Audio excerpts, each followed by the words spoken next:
So, Xueman, do you remember the way in which you started working for the carbon finance business or the prototype carbon fund? Yes, absolutely. I always remember the first day I met the carbon team, and I met you as our most important client. But I would say that my involvement in carbon finance business was somehow inevitable, but also accidental. Inevitable in the way I have been involved in negotiation of Kyoto Protocol, and in fact the CDM, Clean Development Mechanism, was one of the mechanisms at that time the Chinese government strongly opposed to, and we all know what happened later. So I have been involved in this whole negotiations and see how that idea from very beginning as a part of negotiation. So, but accidental, because I have not really worked on carbon finance. And so I would consider myself very lucky to enter into this and brought that policy perspectives. So one thing I found very interesting is the day I joined the carbon finance team from the legal perspective. And I was very lucky, I consider very lucky, and join you and also others to negotiate or set up the biggest carbon fund at that time in the world and the biggest transactions. And there were a lot of stories and memorable. And looking back, I think that's one of the best part of my life. And I remember it very well as well, because we were having a lot of difficulty in moving forward with the China HFC project. And after you came, it became almost, we didn't have to do much. You did much of the work in discussion with the counterparts. Do you remember, the counterparts and what the transaction was and how it came about? I will never forget about those 3 days in Beijing. Compared with all other negotiations like I have done before, also after Carbon Life, we went to negotiation, as you remember. We really didn't know what would come out. And we were on a tight timetable. And the 3 day was rise and fall. At the very beginning, I think the spirit was good, but it was immediately getting very, very tough. I always remember on day 2, the negotiation we finished very early, 3 o'clock in the afternoon, and because we couldn't really get further.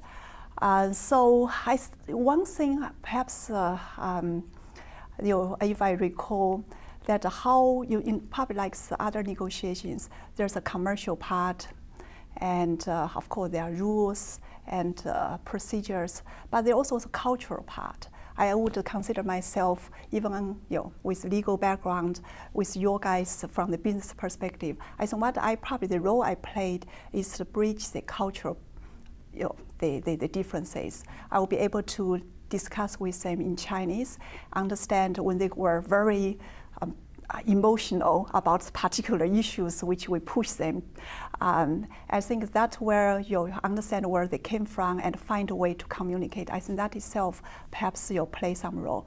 But most important, there was an accident, and I always remember that we had a strong argument.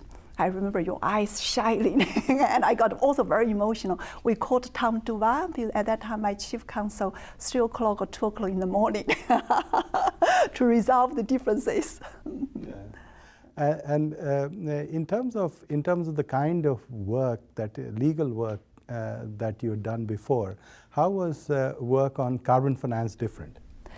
It's put this way that first we, in terms of if purely from legal perspective, we really work on a huge legal uncertainty. Just to give you example, first, the fund set up here, called trust fund, but it's not really traditional World Bank trust fund. We need to find a way that complies the rules and procedure of the World Bank, but at the same time had to accommodate the special nature of the transaction. So we need to find a way to do it. And also, just carbon credits, what's this new animal? Legally, is at that time it was even very difficult to define it would be considered as commodity or derivative, because as such the different regulation and law would govern. So we work on huge legal uncertainty, but that's also the fun part, because we are breaking ground or the new, because it's really one thing I found quite interesting, maybe looking back also after working at the bank for many years. What drives me most is the carbon finance business, which I hold very dear, like you, in my heart, is that the entrepreneur spirit. The saying that they dare to do something different, and the courage and the drive for innovation. And also, really, this is like, we would be the first person who eats crab. So that's the one that how your bank, with a lot of rules and constraints, sometimes I always say how this could happen. But it happened. It shows that the bank and also the group of people have that courage and have that space to make something different and for make innovation. And because of carbon finance business, I always think that the bank will be always out there to lead, to make something different. And the people were a very important part of it. What was the characteristic of the team that you remember, and how did it make a difference? And what would you say would be the need as we go forward with the Paris Agreement? Yeah. So maybe just how the team I have worked with, they are a lot of fun. And really the important part is the entrepreneur. This is what I feel, that the entrepreneur, you look at the other parts of the World Bank, there's no such thing like deal managers. People would go out there to try to find deals. So it's a combination of private sector, that spirit, but still within the public institution. I think that one and makes this whole team and carbon finance unique and also different. So that's something that I found very inspiring, and I very much hope that if the bank want to move forward, that is something that should carry on. On the Paris Agreement, I think we currently work in a very different environment. At that time, 1997, 2005.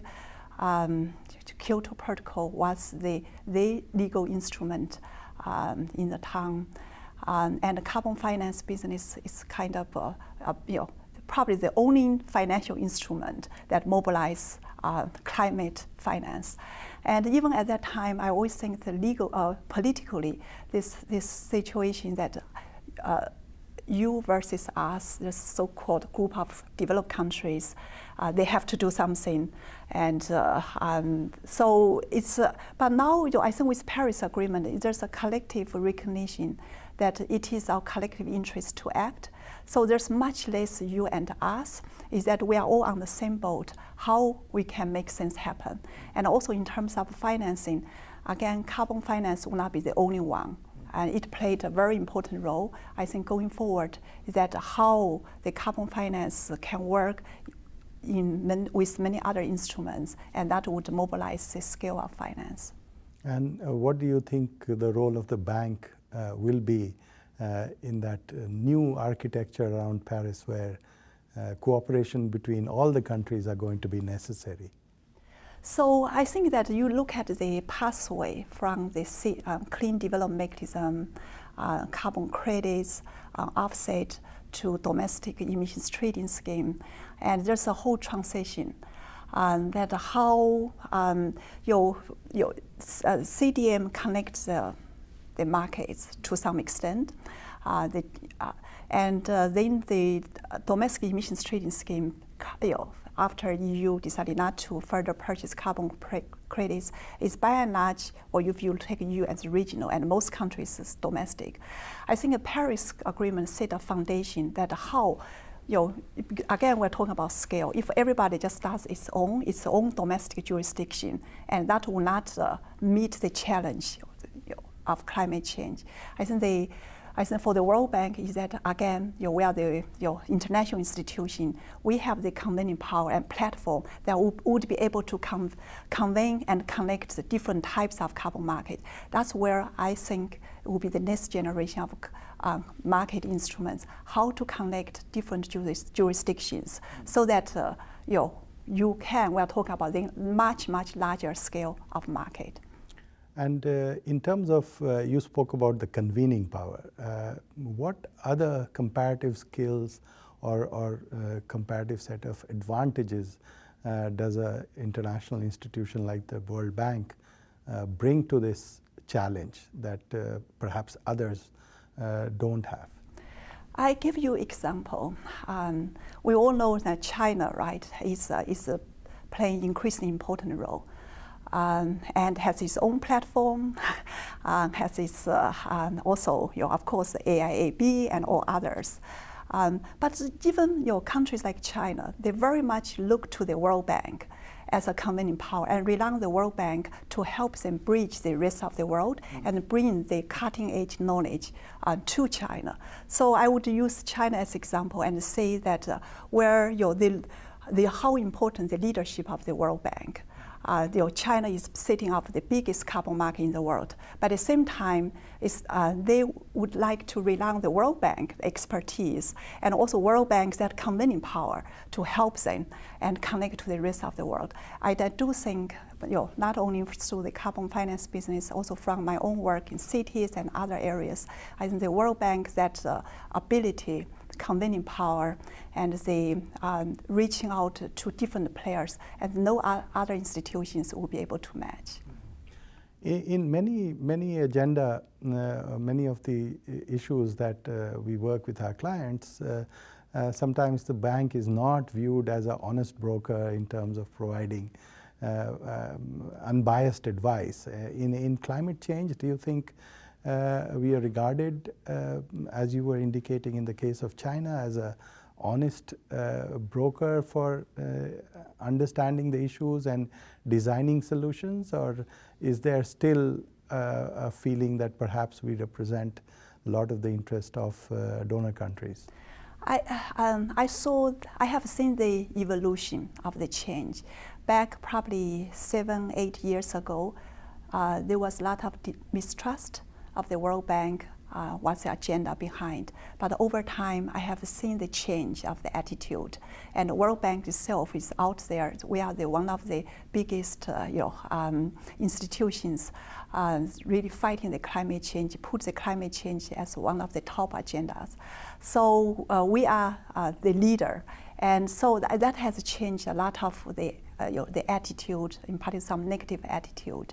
Again, using China, perhaps also India as great examples. At the very beginning, they were also not sure what's the agenda behind the World Bank. But through all these different types of engagement, from policy, carbon finance business, green financing, all this, I think we have established that trust from many developing countries.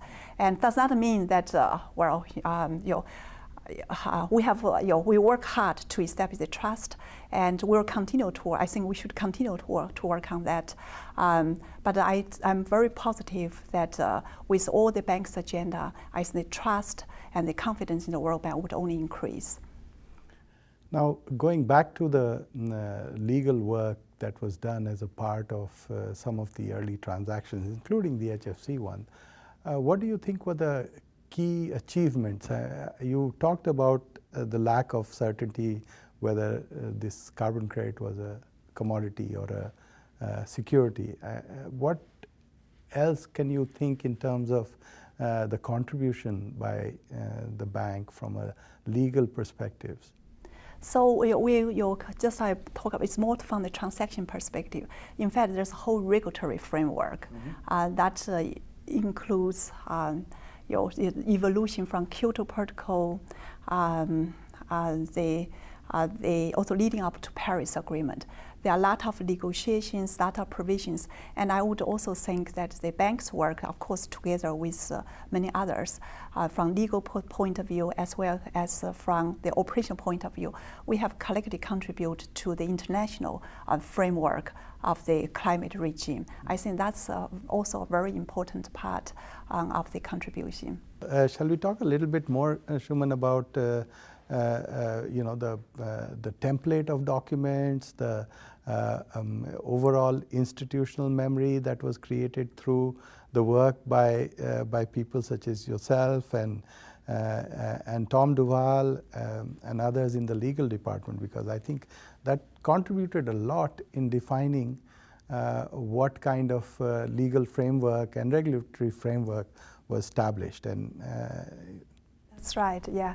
Lawyers love template, general conditions, and we're not allowed to renegotiate. I think one of the probably quite big contributions from legal perspective is that we have created standardized documents, and that's very important because that was save the cost, save the transaction cost, and shorten the time period. You know that we spend so much time to create these general conditions, and those general conditions are generally quite fair because we take into account not only from the buyer's perspective, but also look at the seller's perspectives. That's where we talk about the trust, because those legal instruments in general that I think present also a high level of fairness, and those templates prove to be a very important documents that for many others actually they learn and further modify to adjust their own transactions. Mm-hmm. And thinking back, how was it to coordinate among colleagues? Because I think from the bank's perspective, it was the first time that we were representing buyers in discussing and negotiating with our client countries, who were then sellers, and the carbon finance team itself had to play a role which was not very standard for the bank. So from that perspective, how did it all work? I would think it's a kind of compilation in the sense that we have first within the bank, right? We have a carbon finance unit. We work, we carried out transactions and representing the buyers. But then there's also another work stream, which is the bank's operational unit, and they carried out that dialogue with government. I would think that the whole package, which is important. That's what makes the World Bank different, that we do not only look at the transactions, we also look at how that transaction would help policy change, and also how policy change means also the whole approach to climate change. And that was done through the bank's operational unit. I think these two tracks actually work in parallel and as a package. So on the one hand, it is true, the carbon finance unit representing the buyers, but at the same time, that the whole purpose is not just to make a profit out of it, because the purpose, there's an overarching objective, and that overarching objective is also very much along with what the bank's operation unit, the objective policy dialogue. I think the great example is HFC. On the one hand, they were the biggest transactions, but on the other hand, we had the whole how to use the proceeds of the HFC to set up the biggest also Clean Development Fund in China, and that itself, that shows the World Bank, we are not private sector. Just look at how we, make profit and that's it. The more important is that how you use those proceeds, like a CDM fund in China, and those CDM fund in China down the road play a very important role for the policy change and also the other, investment on clean energy and so on and so forth. Mm-hmm. And from your perspective, at that point of time, how did you see the private sector viewing the World Bank's engagement in the carbon business? I think that's where, I think we are the connector. The connector in the sense that is exactly that we represented buyers, so majority private sector, but at the same time that since we also have that policy dialogue, so there's so that's why we can connect the policy as well as the transaction together. So that's where I think private sector value that. It's not only at the majority private sector is not also only want to make money and leave, and they also want to see, in particular, the national governments, also a part of the carbon funds, they also want to see what the carbon credits, or put this way, what would be beyond the carbon credits, and how the market would bring the change to the climate policy in that country, and how also motivate private sector in the host countries. They can do something different. They can carry out the project to address climate change. Mm-hmm. Okay. And in terms of the environment inside the World Bank in early 2000s when you started working on this in comparison to where it is today, what are the key differences do you see? Do you see it more conducive to innovative work, more conducive to climate change related activities? So I put this way, in terms of the whole approach to climate change, very different. Back 10 years ago, at that time, I think that's why we were considered as a boutique business, because so-called the mainstream, still business as usual. But over time, I have seen and experienced the change, how even in our own learning program, we must address climate change, we must look the low carbon pathway or resilience. So that's a very important part. So perhaps the challenge, but the challenge probably remains in the sense that how you mainstream, for example, the carbon finance, that core business into banks, the mainstream operation. I think we tried before, and everybody tried before, and it found extremely challenging because probably different types of business and nature of business.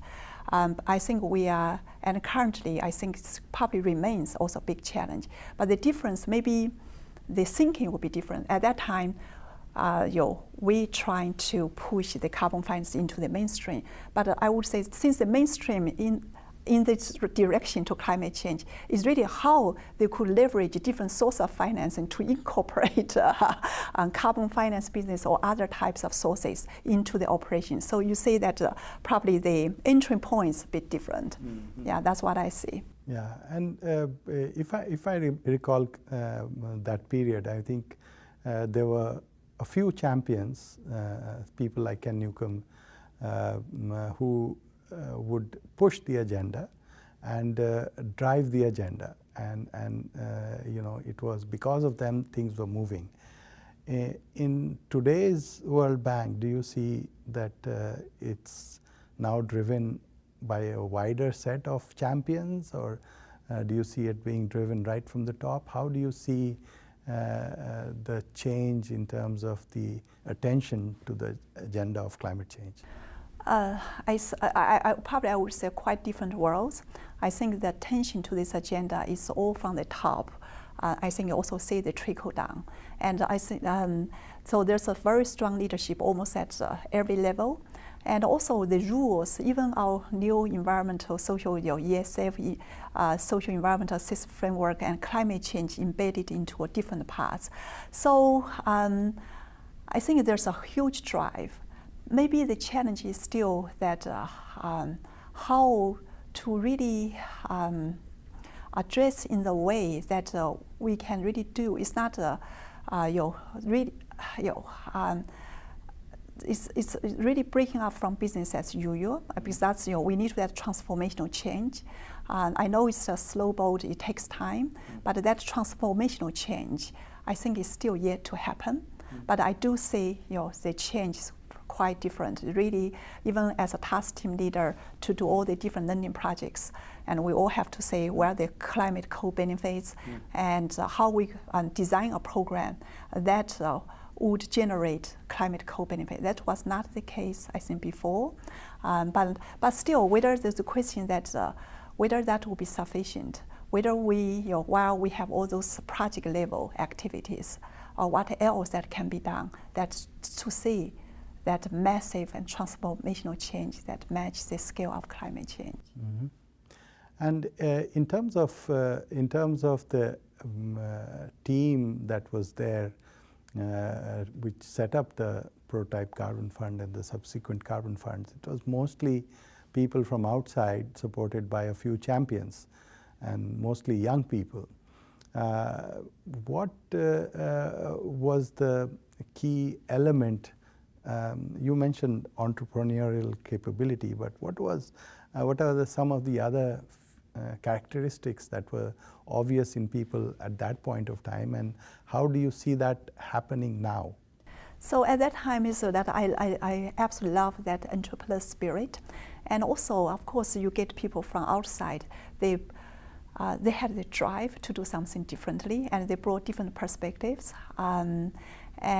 So I think it's very important for any business. You need to have this new blood, young new blood, to come to bring fresh ideas, and then everybody would gain from those fresh perspectives.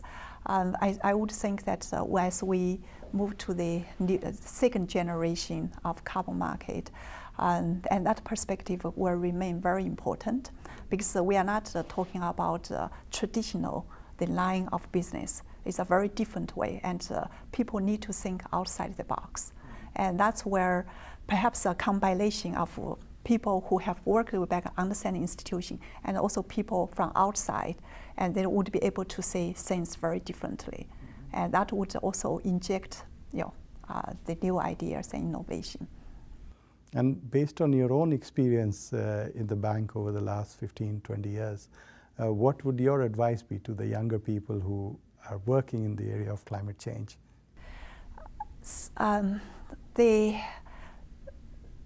I would think that for climate change, on the one hand, it can be very broad, because what exactly you do.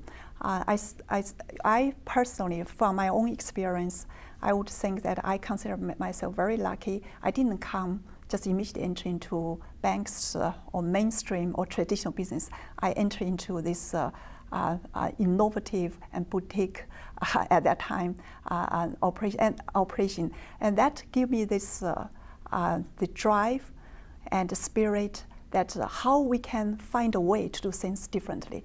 I would say for young people, they come no matter where they are. It can be climate change, it can be other parts. There are also a lot of climate change issues in the operational units. But I think that probably the advice is that how you can bring that climate perspective into different parts of the work, and always keep this entrepreneur and innovative spirit. Okay, and in terms of actual advice, in terms of what you've learned for people's career, what would your suggestion be? In my own career, it's like a combination of inevitability and accidental. I think probably just in general, you probably need to just understand where your passion is, because you will be only devote yourself to something that you feel passionate about that. And so many, they come with a passion to fight climate change. And that passion is very important, no matter which part of the bank, and keep that passion. And that would drive you to be successful and also make your life meaningful, because you are doing something you truly believe and you are passionate about it. Looking back, what are the things that you think the bank got right as far as the carbon finance business is concerned? The record, obviously obvious, right? I would say the World Bank was the one that created the market, and that was the bank should be always very proud of it. So I think that's the bank has got it absolutely right, and look at where we were and where we are. And I think without bank's involvement, and it's hard to think that many developing countries like China would be able to establish the carbon market, domestic carbon market. So I think that's that's something that the bank sense the opportunity and out there to pursue. We got it right, and we need to continue to keep that spirit, the instinct and the sense opportunity, and able to push, to put human resources and the convening power to make something happen. And what do you think the bank could have done better? I would say that perhaps the transition that from our carbon finance business peaked, if I use the word peaked, right? Peaked probably 2012, and then we enter into the transition, and you again facing a lot of uncertainties, and so looking back that how what instrument, what mechanism we will be able to create and make that transition and make that connecting point, and perhaps we could do better, so that would, as you say, bridge the version 1 carbon market and version 2 carbon market probably faster and more quickly. And looking back, should we have sometime in 2006 or 7, maybe 8, switched from putting together carbon funds representing the buyers to facilitating our clients develop more carbon resilient or climate resilient project activities? It's it's always said when you look back, what should have been done, right? Because it's not only because there are also a lot of the legal environment, policy environment, whether that environment was there, for example, like resilience was not even the word, like the entire Kyoto Protocol never include adaptation. So things have changed over time. Whether, because I know it's always controversial, whether we should represent buyers. In my view, it's not that the bank actually represent buyers. I do think the bank, the World Bank, has a buyer's perspective, and of course the interest to care, but at the same time that we have that the relationship with the client. That makes the bank, I think that uniqueness of the Rosa Bank should continue, because that's where we also connect to the private sector. But otherwise, how you would be able to bring that finance into the market. So I will not get into whether should the reason buyers or the sellers. In my view, in fact, in the end, it didn't matter.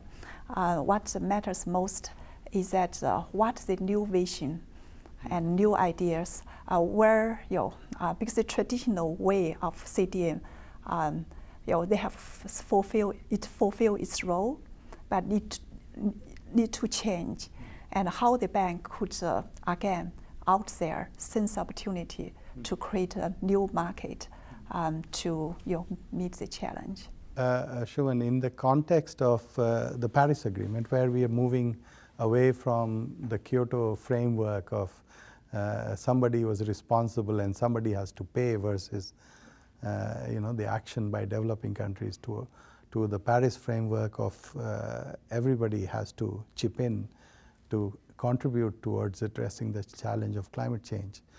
How do you see carbon markets and climate finance changing or meeting the requirements of the developing countries in terms of the large amount of flows that would be needed? So I totally agree with you. The big difference between Paris and Kyoto is not you and us, right? It's our collective efforts. Even the stringency and level of commitment different. But I also think that it's also recognition this in countries' own interest to act. And also Paris Agreement is not about some obligation.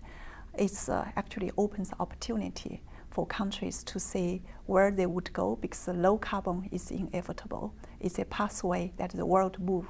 So the challenge is that countries would move faster, you need the innovation, and you win the future. So it's the same with also finance. So we are not talking about the traditional carbon market. You have buyers and sellers. So it's I would think from countries' perspective, that how they will be able to mobilize different kinds of financing, from green bonds, from capital market, from carbon finance, domestic market, and also public finance, private financing. Then how to make that transaction happen is a combination, a package of financial instruments. And so that's where I would think that for the new carbon market, it would be one of many financial instruments to meet the scale needed for the financing. And I think the next generation will use from this clean development mechanism, offset mechanism, to like a partnership for market readiness to help countries build the capacity domestically, build their own carbon pricing instruments. And the next one is how to connect the different jurisdictions, and so you can create that much larger market. But again, this will not be the only one, and this one also will not be sufficient. It would combine with many other instruments, and that's where also I think offers opportunities for everybody. And so it's a combination of different kinds of instruments. And how do you think the Kyoto Protocol and the experience of bringing in private sector has brought us to where we are? How has it contributed to that whole journey that you just described as to where we are today in terms of using a whole range of different instruments to meet the large requirements and the challenge of climate change? That's right. You have to give credit to Clean CDM by bringing private sector into this role play. Because at that time, there was no other really financial instrument. CDM was almost the only one that connected private sector. So over time, private sector also say this is a business line, and that's they got into it. And of course, but when we move to the next phase, Paris Agreement, then we also, because the scale is quite different, and the different type of private sector, not only the financial institutions, also the buyers who want to also just buy the carbon credits, and you also see the real investment, the investment in clean energy and the investment in the clean transport. That's where people want to say that they are. But I do think that the CDM gives the private sector taste about what carbon finance or climate finance means. Mm-hmm. And I've always found it, looking back, the impact of carbon finance in terms of defining a whole new set of products around result-based finance. That previously there was this only single model of putting your money into the project and hoping for the best, as opposed to climate finance or carbon finance, which resulted in, paying for outcomes, CO2 reductions, third-party verification. How do you see that in the last few years as you've moved into a much more operational role? Where do you see the role of, the upfront financing through Green Climate Fund or project-related bonds versus result-based finance coming from, say, carbon finance? Yeah, well, people always say that carbon finance credits is another way of result-based finance, and some people say there's nothing really new, right? But probably the difference, I think the rigorous standard and third-party verification, normally you don't see that type of traditional payment for the result. Again, I think that for the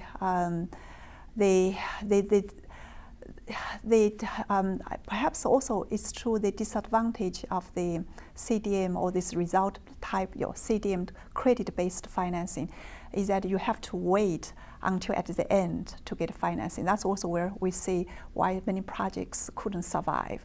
And also we say that small private sector, particularly the developing countries, feel very difficult to rely on that part of financing and to fund their business.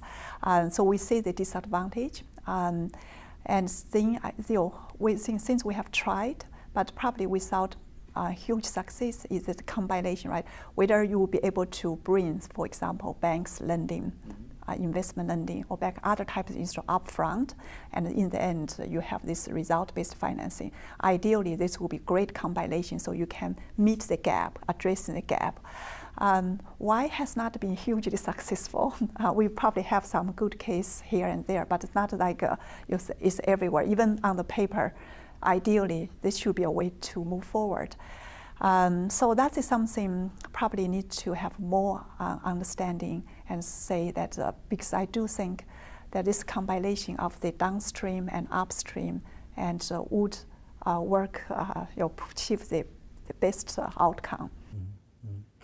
And in terms of the biggest challenges right now, I mean, when you talk to a lot of the private sector, the challenge that they feel right now is this regulatory uncertainty and lack of clarity on what the Paris Agreement Article 6, for instance, means from a perspective of creating markets. Do you think there is a role for the World Bank to facilitate in the process of eliminating that regulatory uncertainty, or should the bank wait for the uncertainty to be resolved through the negotiation process and then try to design products? I remember, so many of you know Alibaba, and Jack Ma say that if you wait everything already done, why you need to have you don't need to have entrepreneur spirit. I think it's the same also for the World Bank. If everything is done, why you need to have the World Bank? So I think our advantage, because we have that credibility, we have that experience. When it is uncertain, that's where I see our role, because we can experiment and we can test the types of instrument and bring that experience back to the the process for regulation. And that's very valuable, because otherwise the regulation could be put forward. It will be great on the paper, but will not be workable in reality. So that's where I say that in the face of uncertainty, and countries, private sector, public sector look to the World Bank to play a strong role. So that's, I think, World Bank should be out there to play that leading role, as we did 20 years ago when we created the PCF. Mm. And you think the bank still provides people with space and resources and time to do this in an adequate manner? That's a tough question. It's in terms of time, space. My own experience is that the bank, in fact, give a lot of space to do things differently, and individuals probably just need to find his or her own way. I think you are a great example to find that space. And also in terms of resources, we all work on a very, very tight budget. But again, that individuals, of course, working as a team, you can also raise funds. This is what has been done through all those carbon funds, PMI, and all others. So in that sense, the bank does provide space and also these resources for individuals. And so it's individual, of course, together with their unit, their leadership, and find that space and work, navigate, and to find, because again, if you sit there, wait, nothing would happen. I always think people make difference. How they make difference? Because they would sense opportunity, and they can be very resourceful. And also, people always doubtful about what you do, but you can also make a case why this is the right thing to do. Mm. And in that effort to make a difference or to be innovative, in your own experience, who have you found to be the key partners inside the institution, and who have been the key partners outside the institution, which have supported the effort, at least in the area of climate change? Inside the institution, even the climate change, I think they have a lot of reorganization. So sometimes it's difficult to say that. And also in my own capacity, I work with legal and then move out of legal, work in the business unit, carbon finance unit, and now I work with in the urban unit. So I would say inside the bank, it's probably quite difficult to identify one individual. It's really how you build your alliance and build that partnership. And if you want to give example of partnership for market readiness, and because we have to work with operational units extensively. And that's where you're trying to build a partnership. And all the many operational units are your partners, and you make a case and say what, and also see the issue from their perspectives. So it's so one way or another is really establish this alliance and help you make the case. And outside, then probably I use it where it depends. You do need to raise resources, and that's where donor countries are very important. Understand what they want and make your case. And I do think that many donor countries are looking for new ideas, and they also trust the bank, have the confidence in the bank. If we have good concept, and you will be able to mobilize resources. And then we also very important, our client countries, because so that's where, again, you need to find that entry point. It's not that giving. In the same, even with China, say, China now have a very strong partnership, for example, in the Partnership for Market Readiness, but at the very beginning, they were reluctant to participate because of political concerns. So again, understand their need and find your entry point. I think you can make things happen. Finally, to conclude, what do you see as the prospect of the bank to contribute to the whole climate change agenda, and where within the broad spectrum of climate change activities would you see the most impact that the bank can have? So, the evolution of the bank, right, itself, and now the climate change is very high on the agenda, and also from the operational perspective, is really on the every aspect we are working on climate change. And so that's where the bank moving toward that direction. But how the bank would be, obviously the bank will not be able to do everything. And I do think that on the financing part, that's also where, or put this way, that is a combination of financing and policy reform. And that's where bank can do the most. Because we have that policy dialogue, but we will be able to bring the financing to back that policy reform. And that's where I think the bank can do more, is the combination. Again, policy dialogue to make this sectorial value chain, the transformational change, but at the same time leverage our own resources from lending, private financing, grant financing as a whole package to back that reform. I think that's where our strength is. Perfect. Thank you. Thank you, Xueman. Thank you. Yeah.